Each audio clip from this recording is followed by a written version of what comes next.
नमस्कार, मैं Pavan Gurjar Indore multi speciality hospital से आप सभी का स्वागत करता हूं। आज मैं आपको मिलवाने जा रहा हूं इंदौर के बेस्ट गायनेकोलॉजिस्ट डॉक्टर निधि मिश्रा मैडम से। तो आज हम उनसे जानेंगे कि एक कपल को शादी के बाद अगर बहुत टाइम तक एक साल 2 साल तक जब तक भी बच्चे नहीं होते हैं तो इस बीच में कब इनफर्टिलिटी डॉक्टर से कंसल्ट करना चाहिए, तो ये चीज हम आज जानने वाले हैं डॉक्टर निधि मिश्रा मैडम से।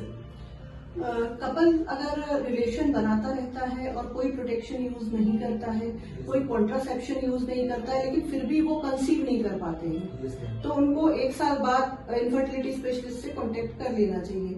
लेकिन अगर फीमेल की लेट मैरिज हुई है या उन्होंने 30 साल के बाद शादी की है तो उन्हें 6 महीने से ज्यादा इंतजार नहीं करना चाहिए। ओके मैम, मेरा नेक्स्ट क्वेश्चन ये है, अगर मेल्स में स्पर्म के काउंट बिल्कुल भी जनरेट नहीं हो रहा है, अगर जनरेट हो भी रहे हैं तो बहुत ही खराब क्वालिटी के हो रहे हैं, तो ऐसी कंडीशन में मेल्स को क्या करना चाहिए? देखिए, उसमें 2 कंडीशंस हो सकती हैं, या तो शुक्राणु बिल्कुल ही नहीं है, स्पर्म बिल्कुल नहीं है जिसे हम एंजियोस्पर्मिया कहते हैं, या फिर कम है या मोटिलिटी कम है, तो उसमें उन्हें इनफर्टिलिटी स्पेशलिस्ट के पास जाना चाहिए। वो कई टेस्ट होते हैं, हार्मोनल टेस्ट होते हैं, ब्लड टेस्ट होते हैं, उसमें उनको पता लगाना चाहिए कि वो पता लगा लेते हैं कि मेल्स में कारण क्या है।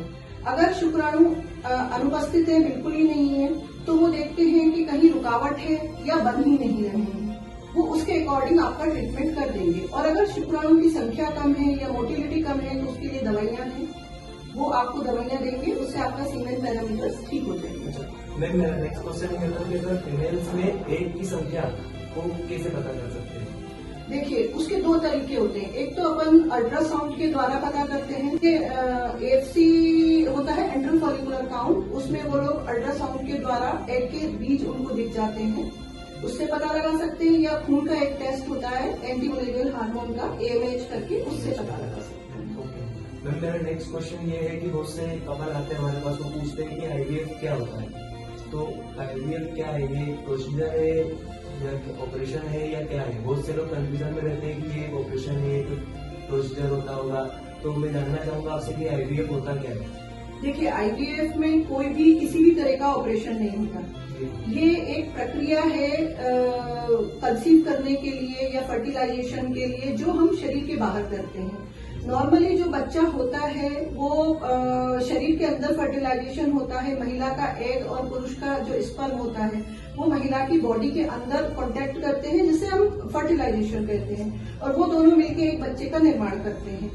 IVF में हम उस प्रक्रिया को बाहर करते हैं, क्योंकि वो अंदर नहीं हो सकती।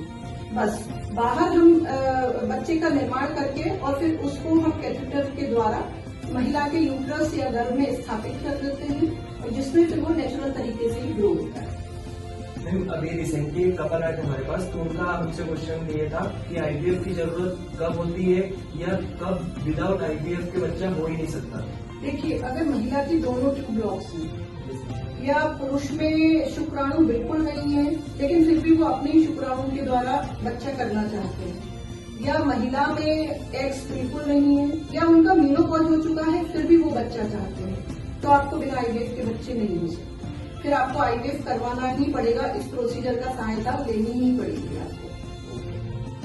मैम, मेरा नेक्स्ट क्वेश्चन ये है कि क्या IVF के द्वारा जो बच्चा होता है वो एकदम नेचुरल रहता है, उसमें कुछ डिफेक्ट्स तो नहीं रहते हैं? बहुत से लोगों का क्वेश्चन ये रहता है कि मतलब IVF के द्वारा जो बच्चा रहता है वो उसमें डिफेक्ट्स रहते हैं, कुछ प्रॉब्लम्स होती है, तो मैं जानना चाहूंगा कि क्या वाकई में कुछ प्रॉब्लम्स होती है या नेचुरल जो प्रोसेस रहती है, नेचुरल बच्चा जो रहता है वैसा ही होता है? देखिए, IVF के द्वारा फर्टिलाइजेशन तो नेचुरल तरीके से ही होता है, बस उसमें फर्क ये होता है कि नेचुरली जो प्राकृतिक रूप से हम कंसीव करते हैं वो प्रक्रिया बॉडी के अंदर होती है, और IVF के द्वारा वो प्रक्रिया बाहर होती है।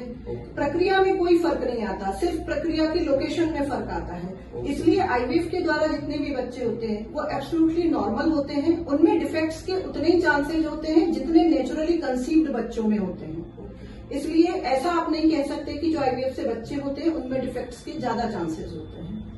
आपको दोनों ही प्रेगनेंसी की कंडीशन में, चाहे आप नेचुरली कंसीव करें या IVF के द्वारा कंसीव करें, बाद में अल्ट्रासाउंड करवा के या जो स्पेसिफिक टेस्ट होते हैं उनके द्वारा पता करना ही होता है कि बच्चे में कोई डिफेक्ट तो नहीं है। Okay, thank you ma'am. तो आप सभी का धन्यवाद।